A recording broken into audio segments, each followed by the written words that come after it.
city from my hometown, don't know how to press. Big city from my hometown. SSB interview procedure के दौरान personal interview में एक वो question जिसकी probability पूछने की मैक्सिमम होती है, वो क्वेश्चन है why you want to be an officer. आगे आपने जिस भी इंटरव्यू को ऑफ किया है उससे क्वेश्चन को रिलेट कर दिया जाएगा, जैसे आर्मी, एयरफोर्स या नेवी। देखो ये question why you want to be an officer in army, air force, navy पूछा जा सकता है तुम्हारे एसएसबी इंटरव्यू में, पर तुमको ये क्वेश्चन खुद से पूछना चाहिए before filling any form for arm forces entry, कि तुम्हारा खुद का अपना व्हाई क्या है, तुम्हारी खुद की स्टोरी क्या है, या तुम्हारा खुद का पर्सनल रीजन क्या है जो जस्टिफाइड करेगा उस व्हाई। यहाँ पर व्हाई वो मोमेंट है जब तुमने सोचा या डिसाइड किया कि मैं तो ऑफिसर बनूंगा। देखो रीजन तुम्हारा खुद का होना चाहिए, ना कि गूगल या यूट्यूब में जो लोग बताते हैं, like passion, uniform, adventure, lifestyle. ये वर्ड बहुत ही जनरलाइज्ड है और जिसके पास खुद का रीजन नहीं होता वो ही इन शब्दों का इस्तेमाल करते हैं। Why you want to be an officer, या कोई भी वो क्वेश्चन जो व्हाई से स्टार्ट होता है, जैसे why NDA, why have you not recommended it till, why do you have low marks. तो व्हाई वाले क्वेश्चंस की केवल एक ही डिमांड होती है, वो ये जानने की तुम्हारा एक्सप्लेनेशन क्या है, what is your own reason and your deeper insights into your understanding of that decision. और पूछने वाले को एक इंसाइट मिल जाता है तुम्हारी पर्सनैलिटी का। तो व्हाई वाले क्वेश्चन को आंसर करते समय तुम्हें ध्यान देना है कि तुम्हारा जो भी आंसर है वो इतना मीनिंगफुल और इफेक्टिव हो कि जस्टिफाइड लगे। कोशिश करिए कि वो थॉटफुल हो और खुद की स्टोरी हो, ना कि पैशन, यूनिफॉर्म, एडवेंचर, लाइफस्टाइल जैसे एक्सटर्नल वर्ड। अपना पर्सनल रीजन शेयर करिए। पर्सनल रीजन आपका अपना है, वो परमानेंट है। एक्सटर्नल रीजन मोमेंटरी होते हैं। मैंने बोला कि एक्सटर्नल रीजंस आर मोमेंटरी। तो सबसे ज्यादा यूज होने वाला वर्ड पैशन की हम अगर बात करें तो पैशन एसएसबी कैंडिडेट बहुत ज्यादा यूज करते हैं, they are passionate to join army और बी एन ऑफिसर। याद रखें पैशन का फिनोमिनियन खत्म हो जाता है आफ्टर अचीविंग दैट गोल और ऑब्जेक्टिव। तुम्हें पता है जो एक्साइटमेंट और थ्रिल लड़की को प्रपोज करने से पहले होता है, वो उसके हाँ कहने के बाद वो लेवल खत्म हो जाता है, क्योंकि तुमने हाँ को अचीव कर लिया। तो इसीलिए कहा जाता है कि ऑब्टेनिंग ए डिजायर्ड ऑब्जेक्ट और achieving a goal leads to a natural decline in passion which is a common human experience. What unites people? Armies? Gold? Flags?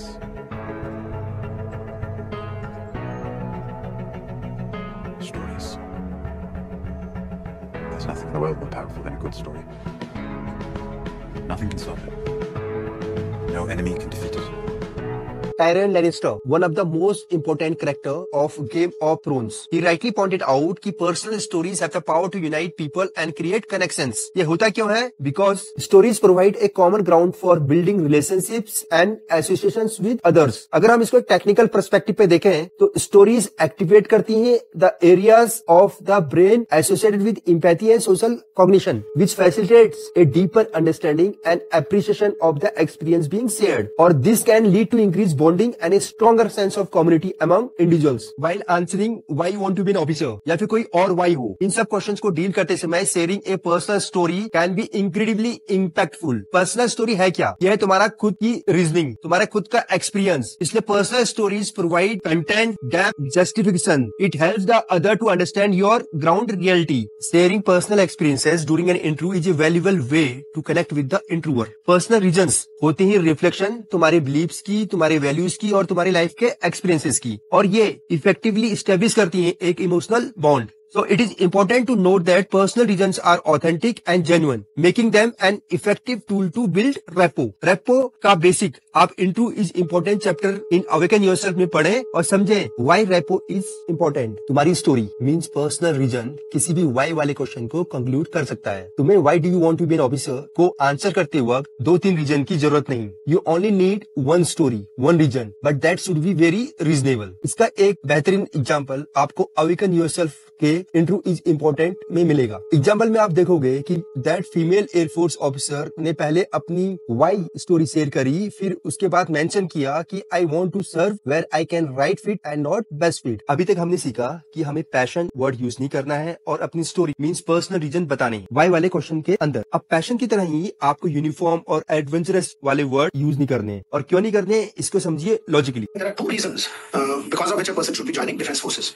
One is the love for the uniform.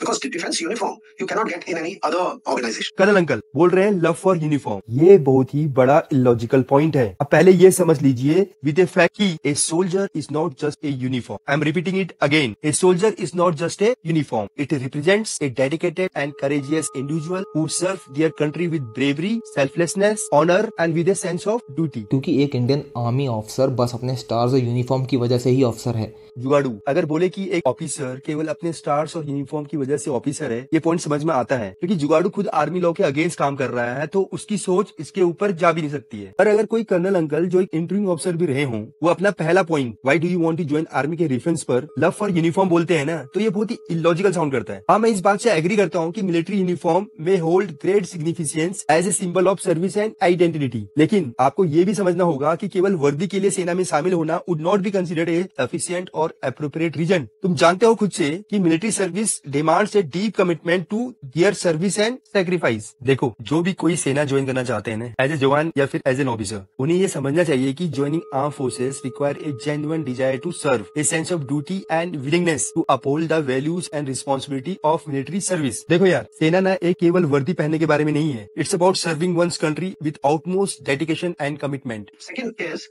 adventurous outbound activities. If you love and affection for adventurous outbound activities, then defense forces provide you ample opportunities for that. Adventure activity ये एक और वो repetitive theme है जो लोग passion, uniform, lifestyle के साथ use करते हैं। देखो, ये थ्योरेटिकल थीम मत बोला करो, टॉक अबाउट ग्राउंड रियलिटीज। पहले ये पॉइंट सही से अपने दिमाग में बंद कर लो। The army is founded on core values like honour, integrity, selfless service, discipline, sacrifice, courage, patriotism, unity and brotherhood, respect and dignity. हाँ, कुछ मैं भूल जाऊंगा तो वो तुम खुद ऐड कर लेना, पर एडवेंचर नहीं। Joining for purely adventurous reason may not align with the core values and purpose of the military. वो है क्या? Which is to defend the nation's security, interest and protect its citizens. देखो ना, थोड़ा ध्यान से इस पॉइंट को समझो। Armed forces is not considered as an adventurous activity. बस खुद सोचो ना कि adventurous activities का प्राइमरी पर्पस होता क्या है? Recreation, fun और leisure। और adventurous activity फॉलो करती है पर्सनल enjoyment और fulfillment को। बट मिलिट्री सर्विस में पता है कि is fundamentally rooted in service to other. Adventurous activities self के लिए होती हैं, जैसे तुम वाटर पार्क में जाते हो और एडवेंचर करते हो। भाई, फौज वाटर पार्क एडवेंचर एक्टिविटी नहीं है और ना ये सेल्फ है, ये तो आर्मी मोटो की तरह सर्विस बिफोर सेल्फ है।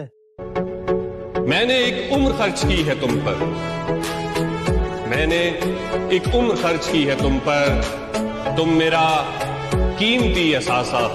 हाँ, कुछ वो एस्पेक्ट्स मिलिट्री सर्विस के जिसे तुम एडवेंचर का नाम दे रहे हो, for example firing, BPT, military exercises, challenging environment, तो यार ना तुम प्लीज अपने लॉजिक सही कर लो। लॉजिक ये है इनका कि they are conducted within the context of preparing soldiers for combat and operational readiness. Training कोई भी होती है ना मिलिट्री में, वो डिमांड करती है आपकी डिसिप्लिन एंड डेडिकेशन को, न कि एडवेंचर को। फॉर एग्जाम्पल, तुम किसी भी इन्फेंट्री यूनिट का मोटो उठाकर देखो, चाहे ग्रेनेडर का नाम नमक निशान हो, या डोगरा रेजिमेंट का ड्यूटी बिफोर डेथ, या एमएलआई का ड्यूटी ऑनर करेज, या तुम पैरा का वर्क ही देख लो, सभी जो कोर वैल्यूज बताई थी उसी से एसोसिएटेड होंगी, ना कि एडवेंचर एक्टिविटीज से। देखो यार, मैं तुम्हें एक पॉइंट समझाना चाहता हूँ और बताना भी चाहता हूँ कि joining the army should B, देखो शुड मैं यूज नहीं करता पर तुम्हारे लिए यूज कर रहा हूँ, कि joining the army should be motivated by a real desire to serve and protect rather than simply seeking adventure. हाँ, डाइवर्सिटी आप बोल सकते हो, ये हर दिन एक फिक्स रूटीन नहीं करना पड़ता है। अगर कोई रूटीन फॉलो भी करना पड़ रहा है तो वो कुछ फिक्स पीरियड के लिए होता है। इसको एलोबरेट वे में आप आने वाली बुक में पढ़ेंगे। Okay, why you want to be an officer? Sir, I want to become an army officer. Sir, as my grandfather is ex-Havaldar and in the Indian Army, so my father is currently serving as a Subedar and is no doubt become a Subedar major. So, sir, I want to continue the hierarchy and by becoming an army officer. देखो, ये तुम्हारा point है कि मेरे पापा फौज में हैं या फिर मेरे घर वाले भी फौज में थे, ये तुम्हारा पहला पॉइंट कभी नहीं होना चाहिए। खुद से पूछो लॉजिकली कि अगर वो फौज में नहीं होते तो क्या तुम फौज ज्वाइन नहीं करना चाहते? It's better tell your story. हाँ, इसको तुम last but not the least में ऐड कर सकते हो, या फिर खुद के रीजन के एंड में ऐड कर लेना।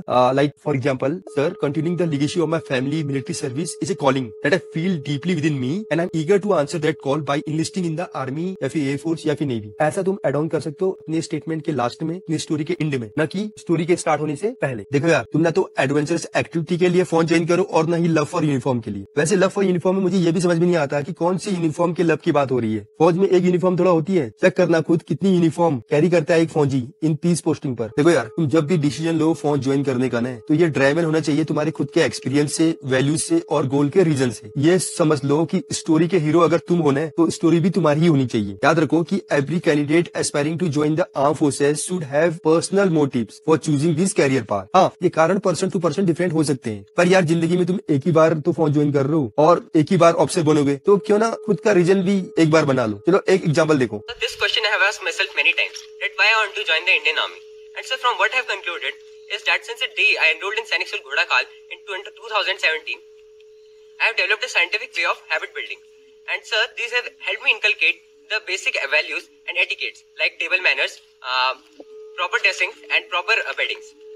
Apart from it, I have learned the sense of discipline, the improvement in sports and games and various participation in extracurricular activities, the NCC drills, NCC firings and also punishment raga that is given to us to inculcate the feeling of not repeating the same mistake twice and continuing and following the orders. It has helped me understand these situations and lead the situations by example. And sir, now it is that I believe that Indian Army is the best option for me to continue these habits, sir. तो इस example में आपने देखा कि इस candidate ने अपने school के एक्सपीरियंस को अपने आंसर में एसोसिएट किया और उसको एक अपना रीजन बनाया। तो इसी रेफरेंस पर आप अपने खुद के रीजन को क्रिएट करिए। चलो आपको एक और एग्जाम्पल दिखाता हूँ कैसे इसके आंसर को रेफरेंस पर लेकर इस कैंडिडेट ने अपना आंसर बनाया है। So before coming to this SSB, I sat down with this question and this is what I have come up with. In year 2021, I did a 6 months internship at 512 Army Base Workshop, wherein I closely worked with officers from EAV. So by this, I developed a deeper understanding of Army, the organization, its working, and its culture. So after this internship, to pursue my interest of joining the Army, I wrote CDS and APCAT multiple times, and till now I have been to SSB 14 times, and this experience has built my self-trust. Now, despite of having a satisfactory job, I want to join the Army because this would give me a respectable and good life. And this is the only reason I have, sir.